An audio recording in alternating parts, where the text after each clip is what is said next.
Bom, boa noite. Então, a gente vai começar falando um pouco de quem eu sou. Eu sou médico veterinário, eu me formei há bastante tempo, no século passado, em 1989, pela Faculdade de Medicina Veterinária da Universidade de São Paulo. E, naquele tempo, lá por 88, eu fiz um curso sobre biologia molecular, que era tudo aquilo que se relacionava com trabalhar com DNA e toda essa coisa da genética molecular, não da genética clássica.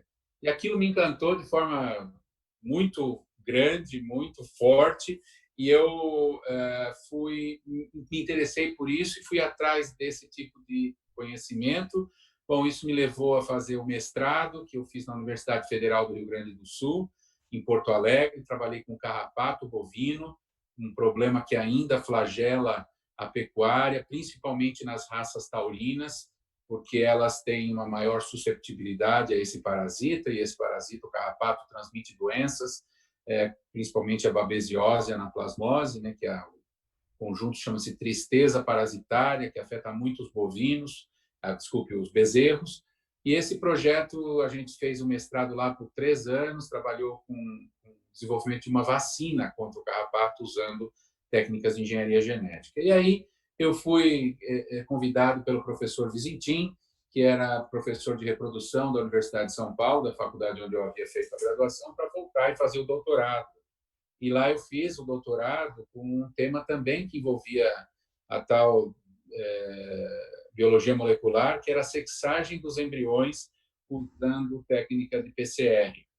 Isso foi por 3 anos e alguma coisa, foi lá em 1990, 91, não, desculpe, 93, 2, 3 a 5, e naquele tempo a gente fazia uma pequena punção no embrião, tirava um pedacinho daquele embrião, blastocisto ou mórula, que é esses mesmos que os senhores usam hoje, quem cria, quem usa transferência de embriões conhece, e nesse pequeno pedaço fazia um teste DNA para saber se ele era macho ou fêmea. Esse trabalho foi bastante interessante, inovador, mas logo depois, alguns anos depois, veio a sexagem do sêmen. Então, com a sexagem do sêmen, já se podia fazer um embrião, macho ou fêmea, sem ter que fazer esse procedimento de micromanipulação. Então, nesse tempo, eu já estava me tornando professor, eu fui professor da Universidade de São Paulo por 3 anos, e aí a vida acabou me levando para o interior, eu saí da Universidade de São Paulo e fui para a Unesp, a Universidade Estadual Paulista, em Araçatuba, onde estou até hoje, sou lá professor e pesquisador em tempo parcial.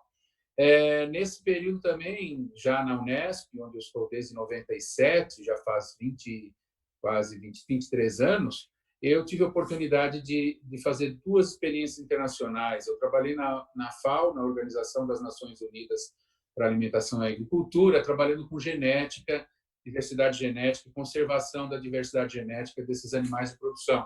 Então, eu trabalhei com ovinos, com bovinos, com caprinos, com camelídeos, como a alpaca e a lhama, e tive a oportunidade de conhecer essa dinâmica no mundo. Nesse tempo, a genômica estava nascendo. Ela nasceu através dos bovinos e do projeto Genoma Bovino, que começou em 2009, o qual eu tive a oportunidade de participar. E aí voltei para o Brasil, depois eu fui para os Estados Unidos, trabalhei no Departamento Americano de Agricultura, onde foram desenvolvidos os SNP chips, que são essas ferramentas que a gente usa na genômica, em 2014, e desde então eu tenho trabalhado com isso. Em 2016, eu então saí da universidade em tempo integral e passei a ser tempo parcial, e comecei a atuar também como consultor nessa área de genômica através da empresa AgroPartners. Nessa empresa nós somos 6 sócios, e essas pessoas todas com formação nessa área, parecidos currículos com aquele que eu descrevi, a gente começou a trabalhar com necessidades do setor agro que acabavam se deparando com a necessidade de utilizar a genômica. Então, os clientes da AgroPartners são hoje empresas de eucalipto, empresas de ovinos, empresas de camarão, de tilápia, empresas de bovinos, obviamente, a Associação do Senepol é um dos clientes, equinos e também cães. Então, essa tecnologia genômica que tanto se fala, nada mais é do que usar uma informação de dentro do animal, no caso, uma informação que está codificada no código genético dos animais e das plantas, recuperar essa informação através de testes, que são testes rápidos, testes simples, e que a gente consegue tirar muita informação e associar essas informações com fenótipos. Então, basicamente, a genômica é uma associação de genótipo, que é essa informação química que sai do DNA, do pelinho da cauda do animal, aquele que a gente arranca e manda para o laboratório. Hoje a associação tem uma parceria bastante forte com a Neogen, que é um laboratório aqui no Brasil, uma empresa internacional que tem também laboratório no Brasil, e que transforma esse material químico do pelinho numa informação digital, numa sopa de letrinhas, que a gente chama de genoma, ou genótipo.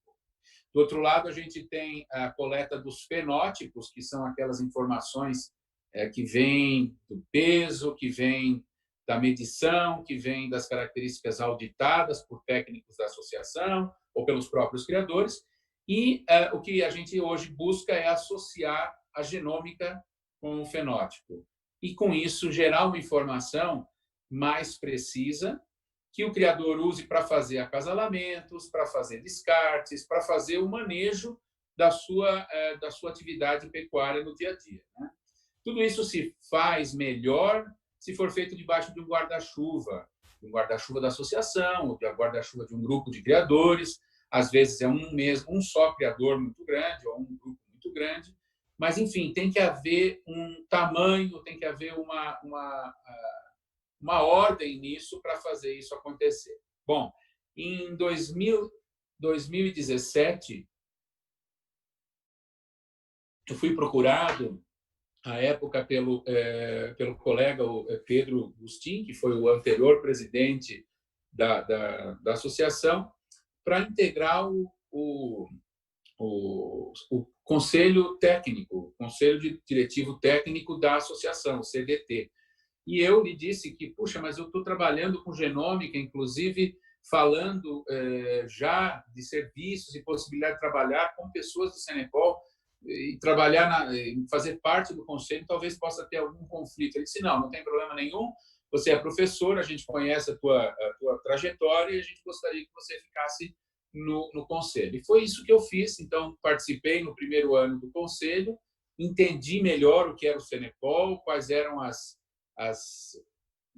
oportunidades, quais eram os gargalos, conheci muita gente interessante, muita gente dedicada e devotada a isso, praticamente todos vocês. E, depois de um ano, eu consegui entender melhor quais eram as necessidades. Nesse ano, foi o ano em que a diretoria anterior construiu, idealizou e botou em prática o PMGS, que é o Programa de Melhoramento Genético do Cenepol. Esse PMGS foi e é hoje uma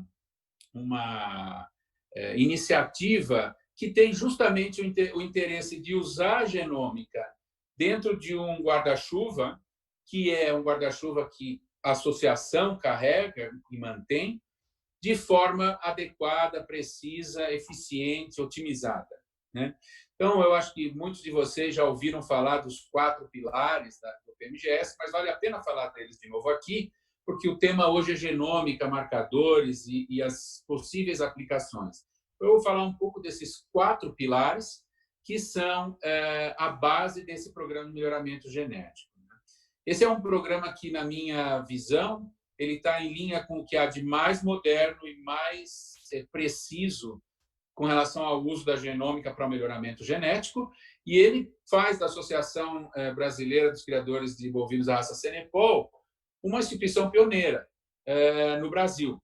Ela segue os passos do que há de melhor fora do Brasil, mas, sem dúvida, no Brasil ela foi e é pioneira, e ela tem chance de marcar muitos pontos pelo bom uso dessa tecnologia. Então, os pilares são sempre calcados na ideia de que a gente quer fazer o melhoramento genético.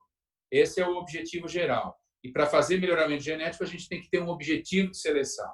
O objetivo de seleção é aquilo que a gente quer que o nosso gado tenha, que o nosso rebanho tenha, né? E é a hora que eu falo assim, qual é a lista de desejos?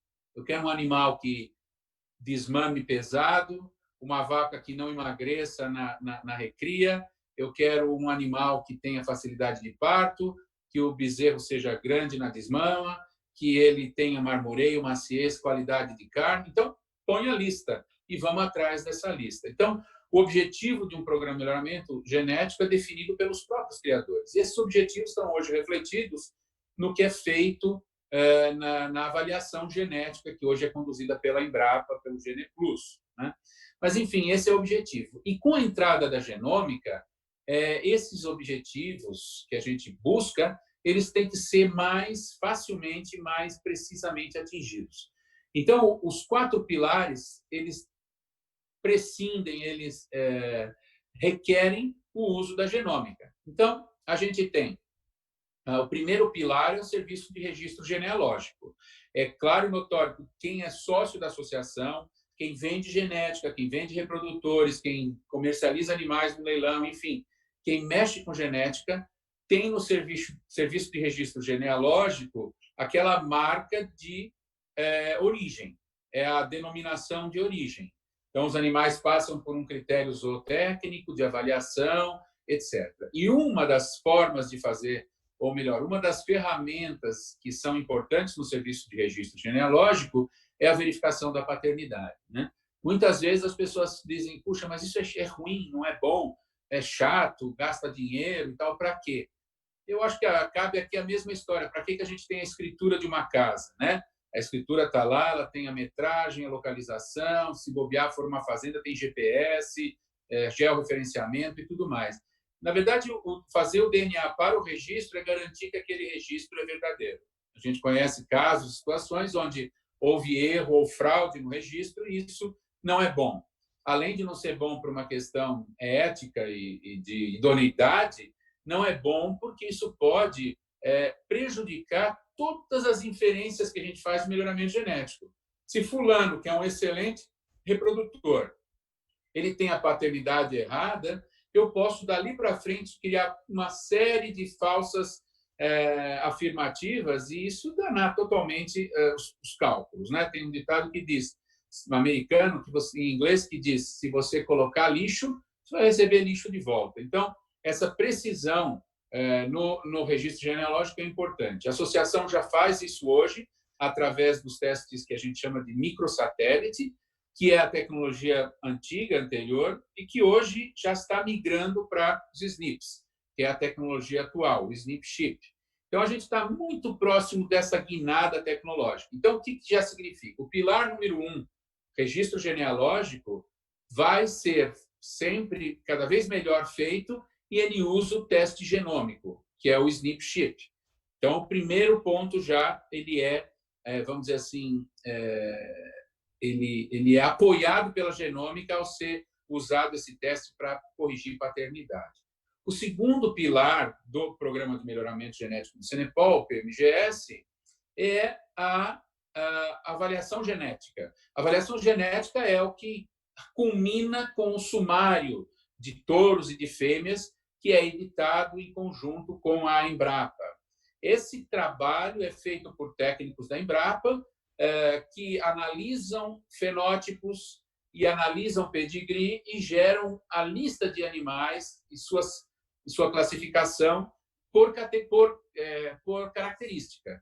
Então, esse processo, se eu não me engano, é feito desde 2012, já deve estar quase vai completar 10 anos esse processo. A raça é nova no Brasil, ela tem 18. Então, há quase 10 anos se faz esse programa de melhoramento tradicional, que a partir do ano passado foi incorporada a genômica nele. Então, vamos dizer assim, que era o mesmo processo, agora turbinado pela genômica, porque em vez de eu utilizar somente as informações de características fenotípicas, medidas, pesos, etc., e pedigree, eu agora uso também informação química, que é o DNA.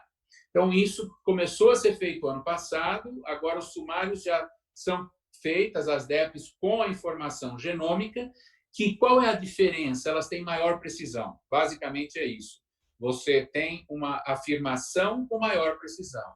Enquanto que uma afirmação antes podia ter uma precisão de 30%, 40%, Ao utilizar a genômica, essa afirmação passa a ter uma precisão de 60%, e isso é crescente à medida que a máquina analítica vai rodando. Então, se espera que haja mais os próximos 10 anos de melhoramento e seleção, usando a genômica, a gente tem um aumento de precisão radical e exponencial, né? O exemplo clássico é o gado de leite, também a raça Angus nos Estados Unidos, onde isso está avançado, em que as precisões, que a gente chama de acurácia, chegam a 80% ou mais. Então, se você tomar uma decisão na sua fazenda com precisão de 80%, você está fazendo um bom negócio. Hoje, essa precisão era de 50%, 60%, 40%. Para algumas características, era menos de 30%. Ou seja, você vai errar 3 vezes em cada 10 decisões, enquanto que a precisão de 80%, esse erro é muito menor, né? Ele vai, desculpe, isso, vai errar 7 vezes em 10, né? E com uma precisão de 80%, você vai errar 2 vezes em 10. Então, esse tipo de dinâmica é muito importante. Então, o segundo pilar do PMGS também usa-se a genômica, usa-se o teste de DNA. O terceiro pilar é o que a gente chama de marcadores funcionais. A gente já conhece 2, que são o gene DM, de dupla musculatura, e o gene SLIC, que é o gene que ocasiona uma alteração metabólica no animal e ele tem uma maior resistência ao calor. É um animal termotolerante por causa de uma mudança que ele tem no genoma. Essas duas coisas não foram introduzidas artificialmente, óbvio, elas aparecem por cruzamentos entre raças. Essas diferenças, elas são ancestrais, elas vêm de animais, a gente às vezes não consegue chegar até o final disso, mas são muito antigas, e elas estão hoje na população. Então, existem 2 marcadores funcionais específicos que a gente detecta com este teste de DNA. Essa é uma das atividades que a AgroPartners faz junto à associação. Então, a gente extrai dessa sopa de letrinhas a informação de se o animal é homozigoto, heterozigoto ou homozigoto ao contrário, né, com o outro alelo, não favorável ou favorável, para essas 2 características. A dupla musculatura, só para a gente padronizar, é uma característica que vem de algumas raças. Uma das mais notórias é a raça Belgian Blue. A raça Belgian Blue é aquela raça com a musculatura toda contornada, como se fosse um animal halterofilista, né? Uma pessoa que faz malhação. Esse animal, então, tem uma exacerbação de musculatura que pode chegar a 10% ou mais, um pouco de musculatura, de rendimento, de carne. Só que esse rendimento está inversamente relacionado com deposição de gordura. Então, a carne dos animais que tem essa musculatura, ela é mais magra, por definição. E esses animais também apresentam um comportamento complexo ao nascimento. A gente pode ter aumento da distocia, que é o problema de parto, né? Então, essa característica, em algumas raças, ela é requerida, como a própria raça Belgian Blue, que é a marca registrada dela.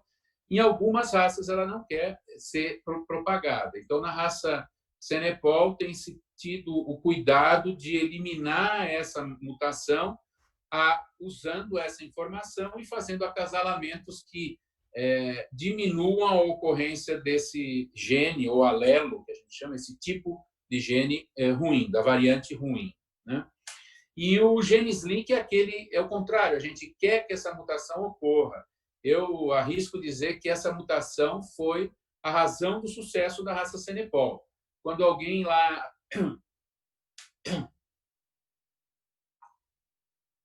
desculpem, há 100 anos atrás resolveu fazer a raça nas Ilhas Virgens, ele cruzou animais, os poucos animais que havia, e ele submeteu esses animais cruzados que tinham influência de taurino africano e influência de taurino europeu. A gente sabe que depois também houve influência zebuína, que a gente não sabe bem se veio via taurino africano ou de onde isso veio, mas existe uma parte de sangue zebuíno também. A gente já mostrou isso em algumas apresentações e publicações. Mas ele fez isso e expôs esses animais ao calor do Caribe. a umidade e o calor do Caribe. E o tempo e a seleção fez com que os animais que sobrevivessem a esse desafio fossem levados à reprodução e multiplicados. Sem saber isso, porque não havia tecnologia para isso à época, o que se fez foi reter essa mutação que confere a termotolerância aos animais. Então, hoje, na população Cenepol vigente, a gente tem um alto grau da presença do alelo bom, do gene com a forma, a variante boa. E isso a gente consegue selecionar dessa forma muito direta usando o chip. Então, a gente está falando do terceiro pilar. Existe também agora, nesse momento, nós conseguimos identificar marcadores para tamanho de umbigo. Isso foi feito junto com os colegas da AgroPartners e a gente também vai incluir isso já no próximo sumário, que deve acontecer agora para o segundo semestre. Então, essa é mais uma informação funcional, onde se pode regular ou ter uma predição com bastante precisão, usando esses marcadores funcionais, do tamanho do umbigo. O problema do umbigo é que, como tem esse sangue zebuíno, esse sangue mais ancestral, esse umbigo pode ser muito grande e pendular, e com isso favorecer afecções do prepúcio, machucaduras, e isso desqualifica um touro. Muitas vezes pode desqualificar toda uma estação de monta e há uma perda significante. Então, se a gente conseguir trazer esse umbigo mais próximo do abdômen, a gente tem vantagens. Então, esse é mais um parâmetro. Estamos trabalhando junto com os técnicos da associação, muitos deles devem estar escutando essa nossa apresentação, para caracterizar também, se houver, claro, marcadores para batoque, chifre, manchas e também cascos, afecções e problemas de casco. Para isso, está sendo feito um esforço da associação para colher informações, coletar esses dados, que a gente chama de fenótipos, e o genótipo feito nos permite essa associação. Então, esse é o terceiro pilar, marcadores funcionais. E o último pilar do Programa de Melhoramento Genético, ele explora uma coisa que o Cenepol foi também pioneiro, e é pioneiro, e faz isso muito bem, que são as provas de desempenho. Houve iniciativas institucionais e privadas de criar centros de análise. Foram centros, tem o Centro Safiras, a própria Embrapa e o CRV Lagoa, que testaram muitos animais, milhares de animais, de uma forma muito precisa, colocando eles lá em regime de eficiência, medida de eficiência alimentar, medições de ultrassonografia, de carcaça, de reprodução, fertilidade, o que gerou um banco de informações muito grande. Esse banco de informações, nesse âmbito do PMGS, foi compartilhado graças à boa vontade e à iniciativa das instituições e empresas, e ajudaram a fornecer informações para a melhor avaliação genética. Então, hoje a gente tem medidas de carcaça, de qualidade de carne, área de olho de lombo, espessura de gordura, marmoreio, que vem com muita força dentro do programa, do sumário genético. E a gente também está trabalhando, essa é outra coisa que a AgroPartners faz, que é associar essas características para tentar encontrar marcadores funcionais que possam ser usados da mesma forma que o DM, SLIC e umbigo agora, para um direcionamento mais preciso da seleção. Então, esse é o desenho que a associação fez para si. Ela chamou para si, nesses últimos anos, a responsabilidade de manter, desenvolver e aplicar o melhoramento genético dentro do seu rebanho, da sua população. A Associação Americana de Angus faz isso, criou inclusive uma empresa dentro da associação que faz não só o melhoramento de Angus, mas faz de outras raças menores também, porque ela entendeu que essa tecnologia era importante estar dentro dos seus próprios muros. Então, essa é uma coisa que é uma atitude que a associação está tendo, que é muito interessante e que permitirá a associação desenvolver cada vez mais essa raça. Eu vejo que a raça Cenepol ela tem seu lugar no mundo tropical, no mundo onde se quer produzir em situação de savana, em situação de cerrado. Isso envolve o Brasil, alguns países nossos limítrofes. Isso envolve Caribe, isso envolve Sul da América do Norte, isso envolve a África, alguns países da Ásia, e ele precisa ter um produto à prova de desafios, né? Ele não pode ficar parado e esperar que o gado, que seja muito bonito, muito legal, visto por fora, desempenhe bem, ou ele tenha dúvidas, ou ele possa fraquejar numa situação de expansão. Ele precisa chegar e mostrar. E para isso a gente precisa fazer esses testes dentro de casa. Então, a Associação de Criadores, ela tem esse papel, o papel de fomentar a melhoria do seu próprio material, né? Um ouro vermelho, que é a raça Senepol. Existem interessados em outros países, a gente escuta nas andanças que a gente faz por aí, e isso tem que estar bem. Mas, obviamente, a gente fala de outros países, mas o Brasil, por si só, é um mercado enorme, que tem uma demanda por touros muito grande, e também por fêmeas. Eu sou da visão de que tem que ter mais fêmeas, mais ventres Senepol, fazendo uma base vermelha aí, nos pastos brasileiros. Eu acho que isso é uma coisa que deveria acontecer, né? E essa preparação para essa expansão tem que acontecer no Brasil. Eu não acredito, pelo pouco que eu já conheci, que Estados Unidos, Ilhas Virgens e outros países tenham a capacidade de criar essa plataforma de lançamento do Senepol para o mundo. Eu acho que o Brasil reúne todas as características, não só para o Senepol, para todas as raças. É um país de grandes extensões, de terra boa, de pasto, de clima, e o Senepol ele é, digamos, um componente que pode entrar de sola para isso. E ele tem que ser um Senepol o melhor, né? E o melhor sempre tem o melhor, nunca a gente descansa. Quando a gente parar, tem alguém fazendo melhor do lado. Então, essa busca do melhor Senepol é uma responsabilidade da associação. E a associação faz isso, na minha modo de ver, muito bem. Todo mundo conhece, dinâmica, organizada e tocando isso com muita precisão. Bom, eu mais ou menos gostaria de falar isso que eu falei. Eu não sei como é que está a nossa assistência aí. Não sei se o pessoal preferiu jantar ao invés de participar aqui do seminário, mas a gente está à disposição para responder perguntas. Sempre estivemos através dos canais da própria associação ou diretamente. Temos feito um trabalho, muitas vezes, de educação. Isso aqui também eu acho que é um trabalho de educação, que a gente faz com muito prazer. Acho que é por aí. Essa seria a minha apresentação. Deixa eu tomar uma aguinha aqui, que o dia está seco aqui. Eu não sei, a Priscila, como é que estão as coisas aí. Priscila falou que está ótimo, mas não sei se é só ela que está assistindo.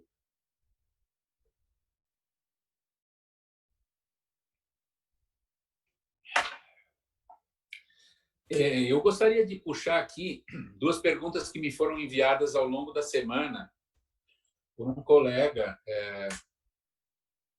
da Venezuela. Esse colega é o Christian de Vries. Ele deve estar assistindo da Venezuela. Ele disse que assistiria. E ele fez duas perguntas aqui. Ele pediu que talvez eu pudesse falar um pouco disso, né? Então, ele é técnico, é veterinário, e lá da Venezuela, avaliador e classificador de gado e de Senepol, e eu vou falar um pouco sobre as duas perguntas dele. Só um minutinho que aqui. Então, a primeira pergunta que ele fez foi se o uso de programas de IATF tem ou não tem efeito, por conta da estimulação hormonal, na medição de características como parto precoce, idade ao primeiro parto, permanência no rebanho, stability, ou produtividade cumulativa de uma vaca. Isso é uma boa pergunta, uma pergunta, digamos assim, muito técnica. A IATF é aquele procedimento de estimulação e sincronização das fêmeas para que a inseminação seja feita toda no mesmo período, né? Isso também se usa para fazer a coleta a aspiração folicular e a produção de embriões. E, na verdade, é um processo muito interessante, muito usado no Brasil, tanto para embriões quanto para a inseminação normal, e que tem sido adotado no mundo inteiro. Se isso afeta a questão da medição do fenótipo e, consequentemente, as DEPs ou as avaliações genéticas, eu acho que isso ainda não foi muito estudado. Hoje, a gente sabe que tem características, por exemplo, se a receptora é taurina ou é zebuína, isso pode ter efeito no peso à desmama, porque o animal pode produzir mais ou menos leite. Isso já deu muita polêmica de não se usar animais cruzados nas raças zebuínas, enfim. Mas isso se tira, na hora da avaliação, com a formação dos grupos contemporâneos, né? Então, você não compara coisas que são não agrupadas, você não compara aleatoriamente, você compara esses grupos sabendo que eles são parte de um grupo contemporâneo. Eu acho que aqui cabe a mesma coisa, se a IATF vai ou não interferir, isso vai ser diluído pelos grupos contemporâneos, que no caso aqui pode ser também nas propriedades ou nas fazendas. Mas a minha resposta para você é talvez não sei, eu acho que ainda não tem gente pensando nisso, mas a gente ainda está num nível muito pouco detalhado da precisão de coleta de informações para definir isso. E a outra, sobre a fertilidade. Sendo a fertilidade de uma raça uma das características de maior importância econômica, como posso usar Cenepol com DEPs positivas para a fertilidade? Se o único parâmetro disponível para isso é perímetro escrotal.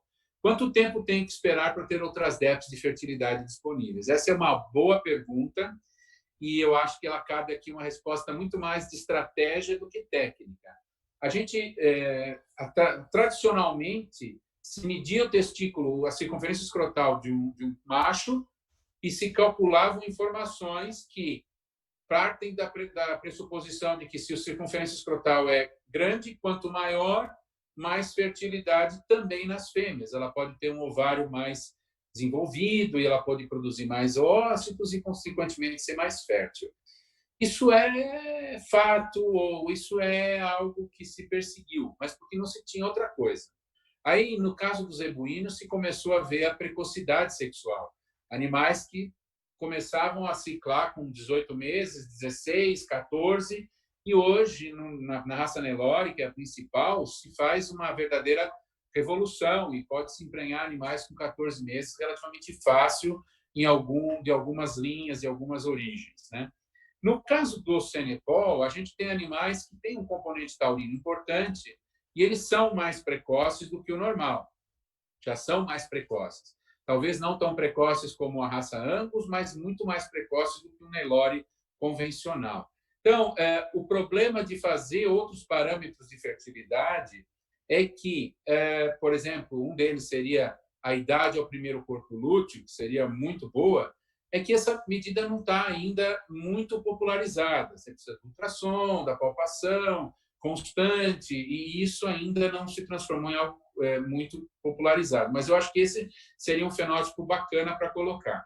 Medir população folicular, eu tenho um certo receio, porque muitos animais são excelentes produtores de óvulos, mas não são férteis. Essa é outra questão. Você tem muitos óvulos, pode ter muitos embriões, mas você pode ter animais que não têm uma fertilidade quando se fala em cobertura a campo ou inseminação, né? Então, eu acho que a gente hoje está devagar. Eu vou levar essa dúvida ao CDT numa próxima reunião. Eu acho que isso vale a pena manter isso no radar. Okay? Por favor, me ligue sempre que você quiser conversar aqui, tá? Vou falar sobre isso. Deixa eu só voltar aqui na Priscila. Sim, eu tenho aqui várias perguntas que a Priscila está me mandando aqui, tá? Então, eu vou falar sobre elas aqui uma a uma, tá? Bom, uma delas é se a utilização da verificação de parentesco através da genômica já está regulamentada pelo MAPA. Tem previsão para os laboratórios começarem a prestar esse serviço? Sim, está regulamentada pelo MAPA. Hoje, a associação pode usar qualquer teste de DNA. Existem dois: microsatélite, que é vamos dizer, o tradicional, clássico, que a gente acha que está em desuso, já não se usa nos Estados Unidos e na Europa, basicamente, ou os SNP-chip, os SNPs, ou não SNP-chip, os SNPs. Então, eu já posso usar os dois. Só que tem um pequeno problema. Para fazer os SNPs, ou os microsatélites, você precisa de um laboratório certificado e credenciado no Brasil. E não existe um laboratório credenciado para fazer SNPs no Brasil. A última vez que eu consultei a Neogen, eles estavam nesse processo. Eu imagino que eles estejam perto disso. Uma vez que isso esteja credenciado, aí vai ser possível que a própria associação crie um projeto, uma dinâmica, uma estratégia para começar a usar o SNP chip. Então, isso vai ser muito bom, porque com o mesmo teste, eu esqueci de falar, eu volto um pouco antes, os 4 pilares do PMGS são alimentados pelo mesmo teste de DNA, que é o SNP chip. Então, a paternidade, a avaliação genômica, marcadores funcionais e essas provas, todos se usarem o mesmo teste. Então, imagine a economia disso. Você elimina o teste de paternidade, que hoje deve ser algo em torno de R$ 40, R$ 35, e já tira isso do valor da genotipagem, que hoje deve estar algo em torno de R$ 100. Então, você consegue diminuir custos e otimizar o processo. Então, eu gostaria que fosse a partir de 2021. Eu devo consultar a Neogen para saber disso em breve. Eu não sei como está o status, mas a gente espera para breve. Isso é um retrocesso, é uma coisa que nos amarra um pouco, né? E amarra o criador para avançar na genômica, porque ele teria uma redução substancial dos custos. Aqui tem uma outra pergunta: como é o processo de identificação desses marcadores moleculares funcionais? Então, assim, eu vou tentar explicar de forma fácil e simples.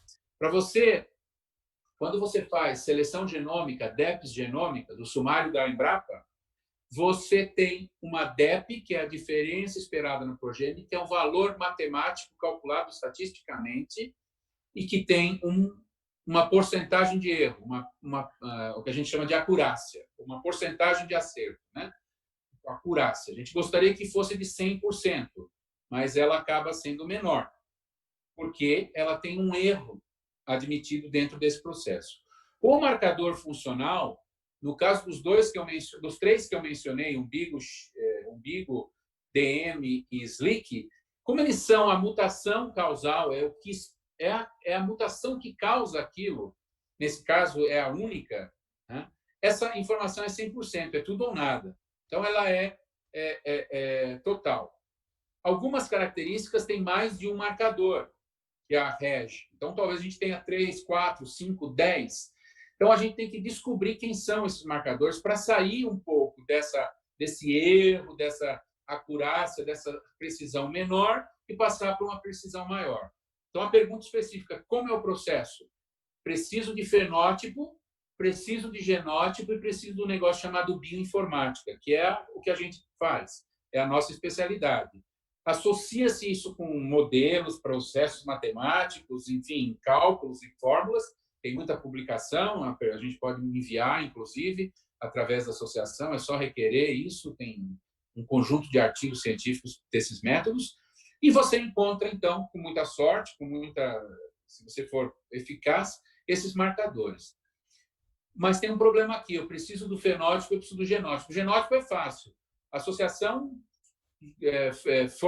financiou aí a genotipagem de todos os animais importantes, touros, animais de provas, para criar o banco inicial. Então, tem as da associação e agora os criadores vão fazendo e isso vai aumentando. É um banco que nunca cresce, nunca para de crescer.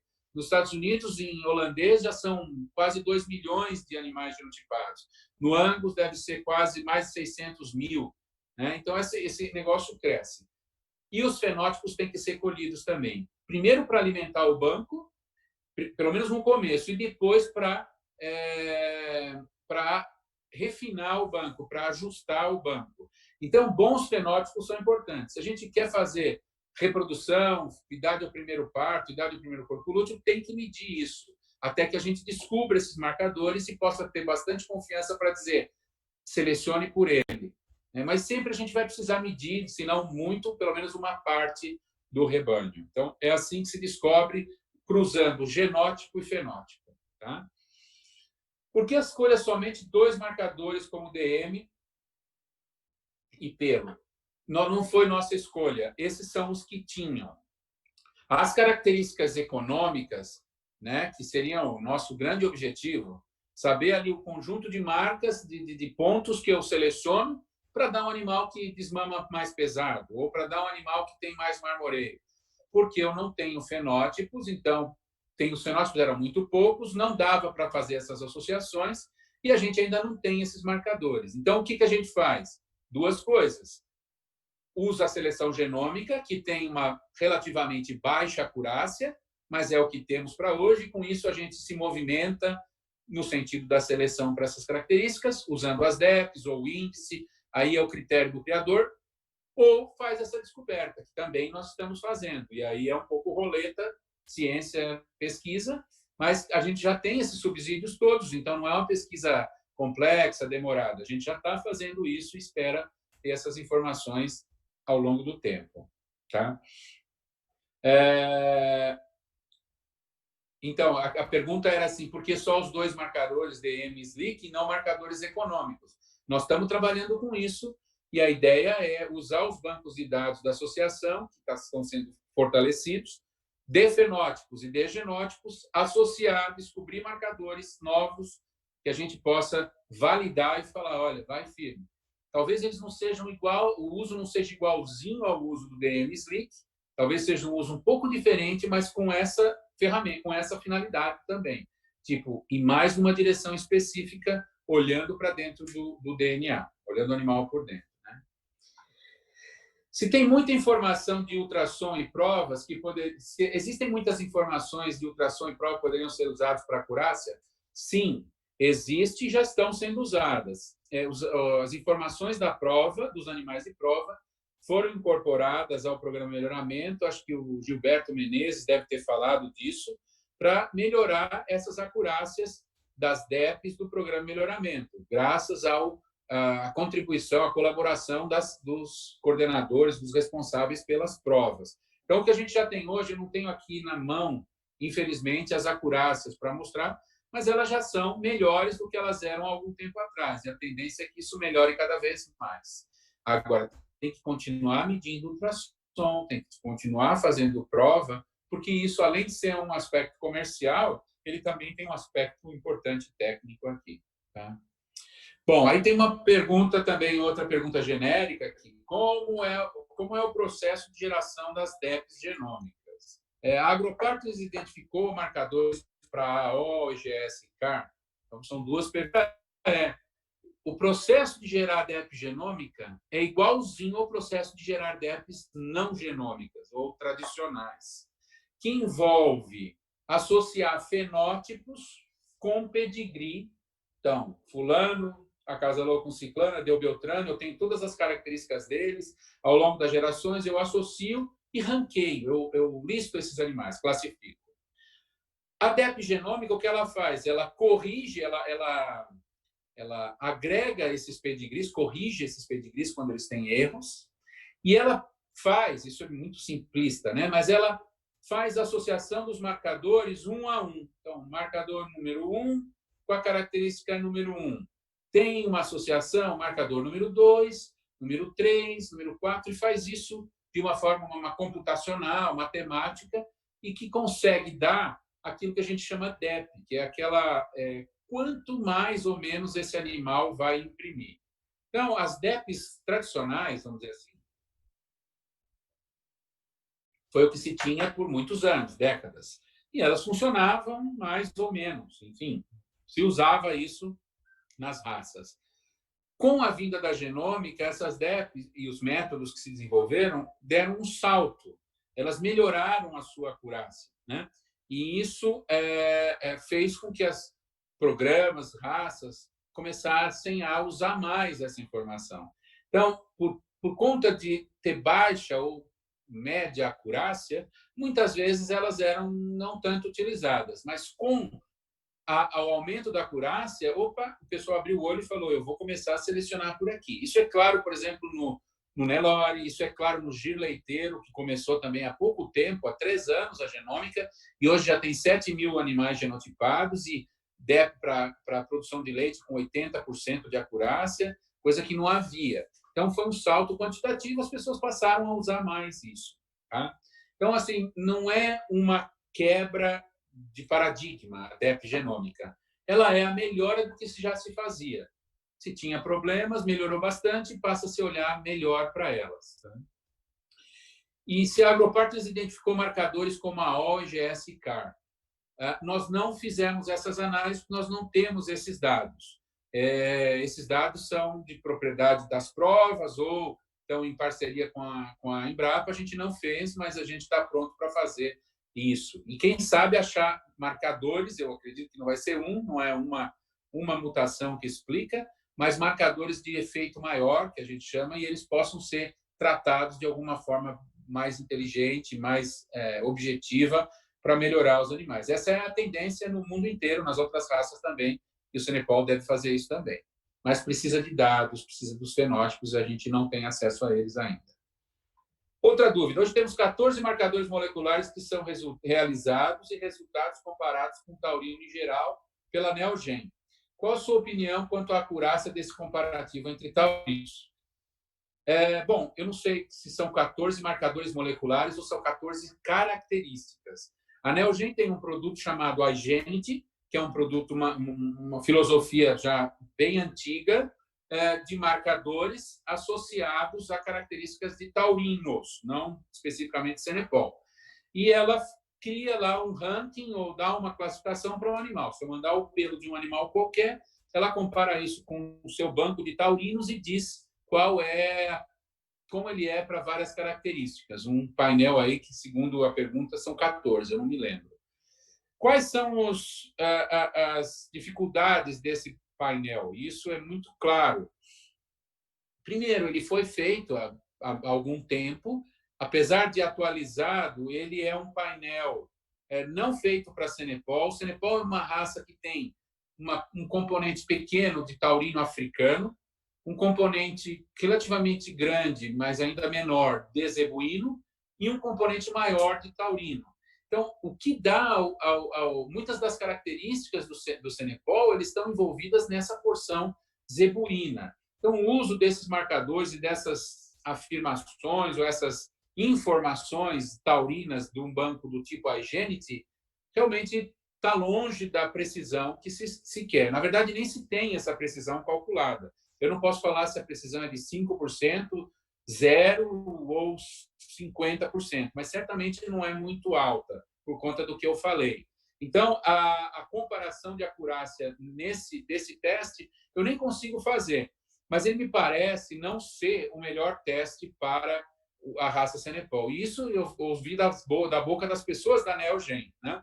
E quando você tem uma associação fazendo um programa, um PMGS, que abrange os 600 ou centenas de criadores, que pode ser um negócio que esteja capilarizado. Então, um criador pequeno, grande ou médio pode testar o seu próprio animal contra um banco de animais Cenepol com uma medição local. Isso não tem comparação, né? Não é incomparável. Eu me pauto muito no que outras raças fizeram. No caso nosso de corte, a raça Angus, né? Ela hoje tem o seu próprio banco e não é a Igenity, não é Clarified, não é nada de outro. Ela se adonou dessa informação e ficou forte por isso. Então, eu tenho essa visão de que a associação está indo por esse caminho. Acho que até foi bem respondido aqui. Outra pergunta é qual o impacto da genômica na seleção sobre a seleção da parte de baixo dos rebanhos? Qual o impacto da genômica na seleção sobre a parte de baixo dos genomas, dos rebanhos? Ou seja, partindo do pressuposto que todo rebanho tem animais negativos, essas matrizes serão utilizadas para produzir gado de corte. Então, assim, boa pergunta. Se eu entendi bem, sim, você faz a genômica em que animais? E outra, você vai selecionar os melhores animais. E o resto? Né? Eu acho que aí cabe uma análise bacana. Primeiro, para fazer seleção, eu não adianta pegar só os de cima, principalmente a genômica. Se eu pegar só os de cima, eu estou só vendo os bons, a variação é muito pequena, é difícil selecionar. Quando eu uso o rebanho todo, eu meço, eu mando as informações dos animais negativos, eu alimento com isso, eu consigo distanciar melhor essas extremos, eu consigo fazer uma melhor seleção. E o que eu faço com esse animal? E esse animal, o que vai acontecer é que, ao longo do tempo, ele vai diminuir digamos, a sua ocorrência, que você vai selecionar.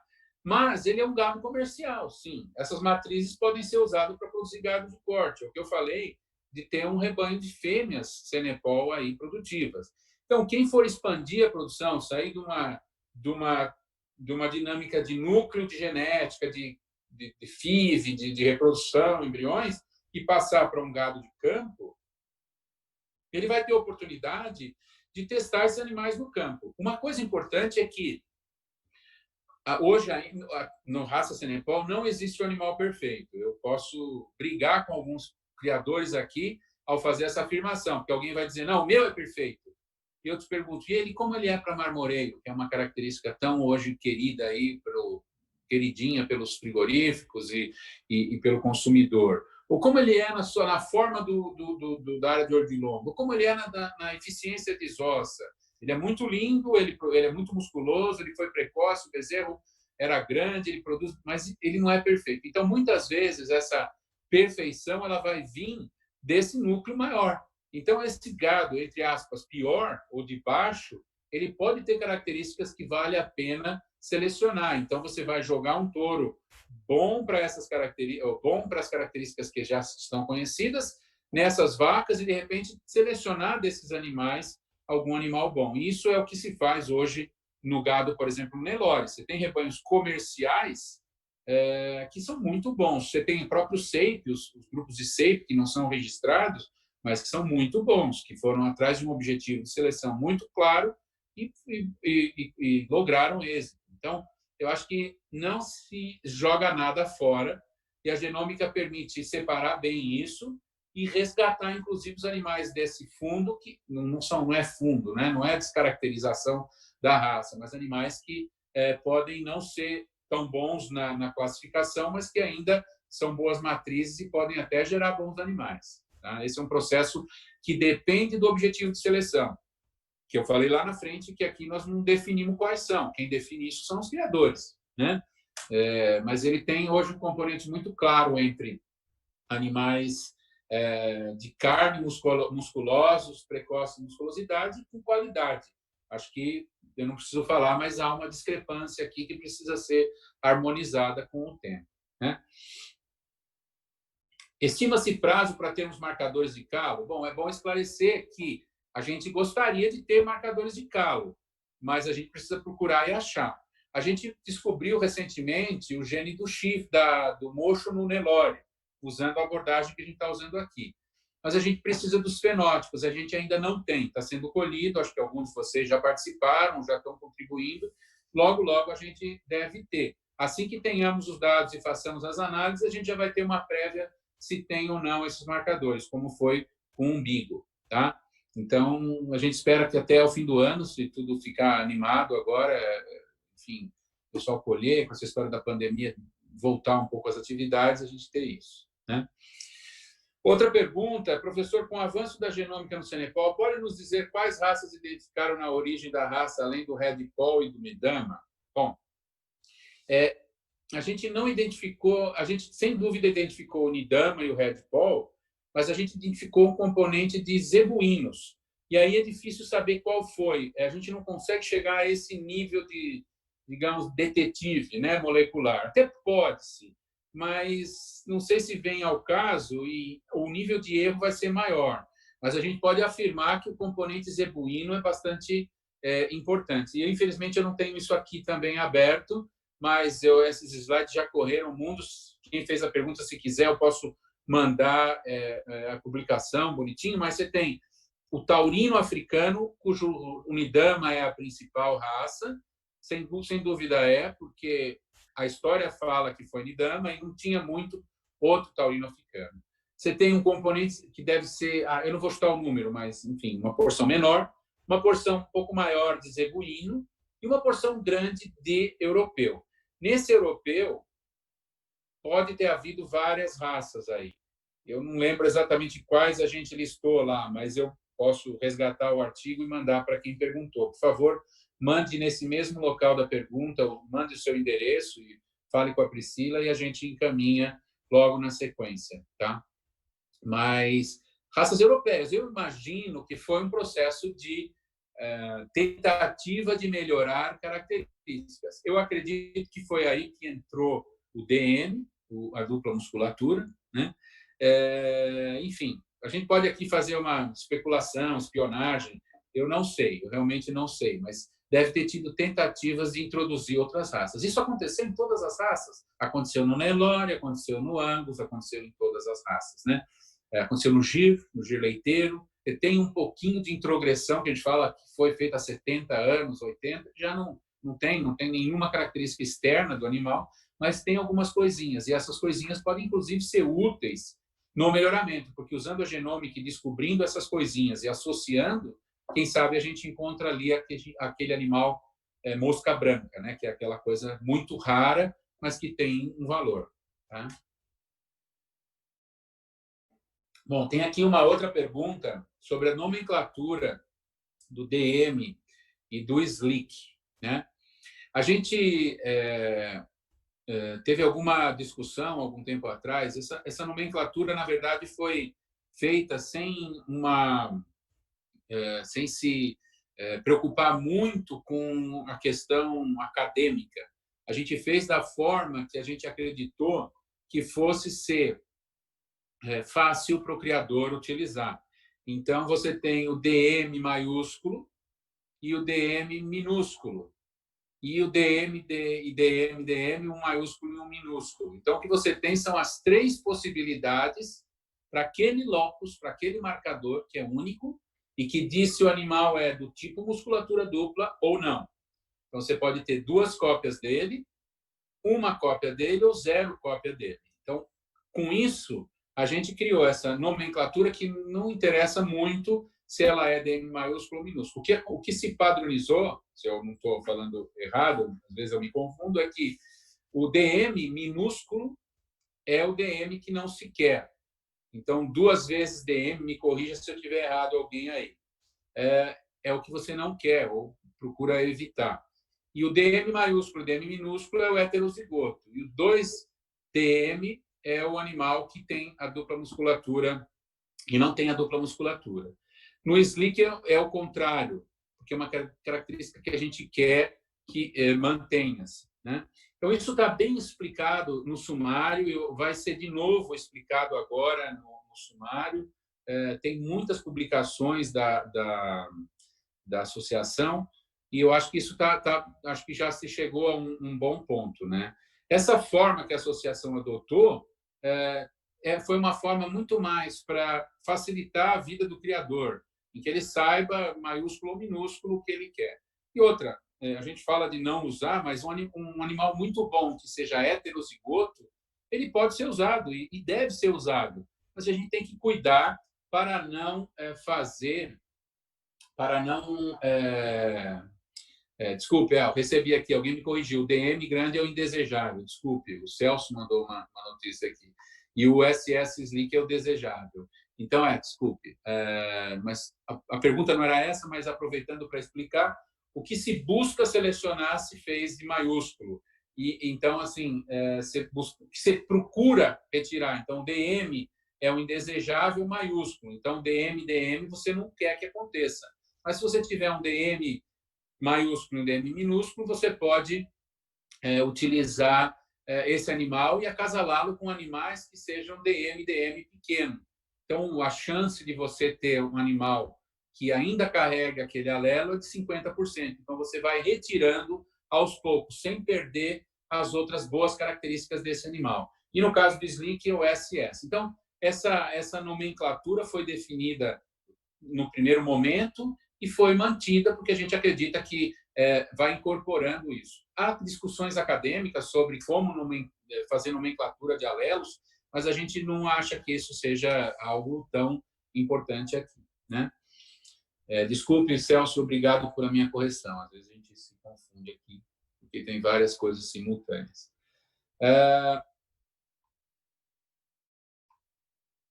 Muito boa pergunta. Olha, relembrando seu estudo no Rio Grande do Sul com carrapatos, você enxerga o Cenepol como uma alternativa para mitigar esse problema? Essa é uma pergunta que eu já me fiz e já fiz para muitos criadores quando eu fui a fazendas visitar. E aí? o Cenepol tem problema de carrapato ou não? E a resposta que eu tive foi um pouco assim, sim ou não, tem que não tem. Mas quando eu olho para a raça Angus, eu também trabalho com a raça Angus, e para a raça cimental também. O carrapato é um flagelo e ele necessita tratamentos muito frequentes. Há um problema com resistência aos princípios ativos e por aí afora. Quando a gente vê essa situação e vendo o Cenepol e a gente não vê essa reclamação, talvez o Cenepol possa ter naquele componente taurino africano e taurino e zebuíno algumas marcas para isso. Mas para isso a gente precisa começar a medir carrapato. Como eu falei, fenótipo, genótipo. A gente tem genótipo, precisa de fenótipo. Então, talvez a gente possa, em algum momento, dentro do PMGS, incluir a medição de carrapato. A gente desenvolveu um método de score para carrapato. Então, a gente deixa o animal, antes de banhá-lo, ou antes de colocar ivermectina, ou Ivomec, ou qualquer coisa assim, a gente faz esse score. O animal tem 0, tem um ou outro, ou tem médio ou tem muito. E com isso a gente consegue identificar os animais que são melhores. Mas eu não entendi ainda, aí eu jogo a dúvida de volta, se a raça Cenepol tem essa aptidão ou não, se isso é variável, se tem animais com mais ou com menos. Seria muito bacana a gente fazer. Porque isso seria bom para a raça Cenepol, para ela dizer, olha, nós selecionamos para isso, nossos animais são bambas, como os zebuínos. Os zebuínos realmente não pegam carrapato ou é muito menos. Ou então até para ajudar as outras raças, mas enfim, eu acho que primeiro ajuda a própria raça Cenepol. Quais os marcadores hoje dentro do estudo que estão realizando que possuem maior acurácia, características com maior herdabilidade, marcadores mais fáceis de identificar automaticamente, mais acurácia? Bom, aqui vamos só separar um pouco a pergunta para ficar claro. Não os marcadores, né? Os marcadores são uma mera ferramenta, é o nosso instrumento de trabalho. O que nós temos são as características. Então, vamos dizer, as características que possuem mais acurácia, independente de se é usado a genômica ou não, são aquelas que a gente mede melhor, mede mais. Então, ganho de peso a desmama, que é um peso importante. Já peso ao nascimento é muito mal medido. Em geral, os animais têm 28, 29, 30 quilos, 31. Isso é feito assim de forma meio aleatória. Ou então são animais filhos de FIV que nascem muito grandes. Então, essa é uma característica meio ruim. Características como ardor de lombo, espessura de gordura, marmoreio, são mais novas e agora, com a entrada da genômica, com resultados que vêm das provas, pode dar uma melhora. Então, digamos que isso está bem escrito no sumário, quanto tem de acurácia, média, enfim, mas eu posso também conseguir essas informações. Quem tem isso melhor é o Gilberto, da Embrapa, mas a gente tem acesso também a isso. Essas características, então, elas vão ser tão melhores quanto melhor for a coleta do fenótipo, enfim. Uma outra coisa que é mencionada aqui na pergunta é a herdabilidade. Bom, quanto maior a herdabilidade, também é melhor. O que é herdabilidade de forma simples? É aquilo que é do que é transmitido vem da genética, vem dessa combinação de genes. Então, há características que têm maior ou menor herdabilidade calculada. Isso se aplica para o programa de melhoramento, para o programa de avaliação genética, onde a herdabilidade influencia na acurácia e no processo. Quando a gente usa a genômica da forma funcional, que é uma outra abordagem, um dos pilares, a gente muda um pouco esse conceito, porque a herdabilidade vai ser igual, a gente chama de mendeliana, azão, azinho, né? Vai se transmitir isso e a gente consegue explicar parte da característica com esse tipo de marcador.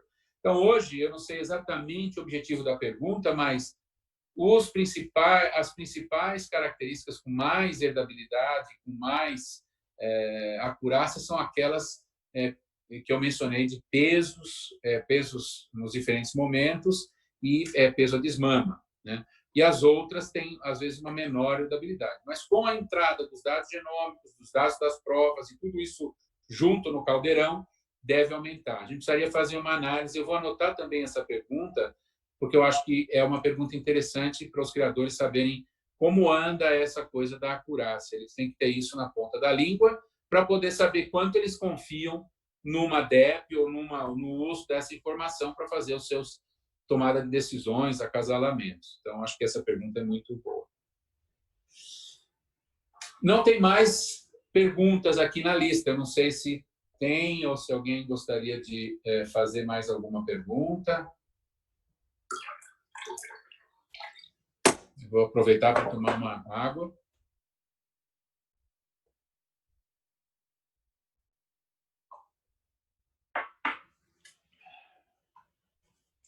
Bom, ninguém me explicou como é o fim aqui da história, mas...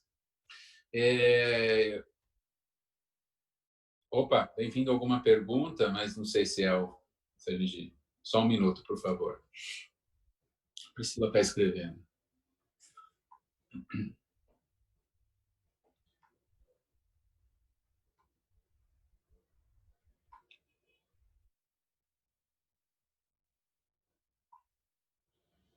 Olha só. No dia 10 vai haver uma live, uma programação aqui digital de lançamento do sumário. Então, acho que essas perguntas podem ser respondidas naquela ocasião muito de forma mais apropriada, pois provavelmente vai estar o Gilberto Menezes e ele pode explicar.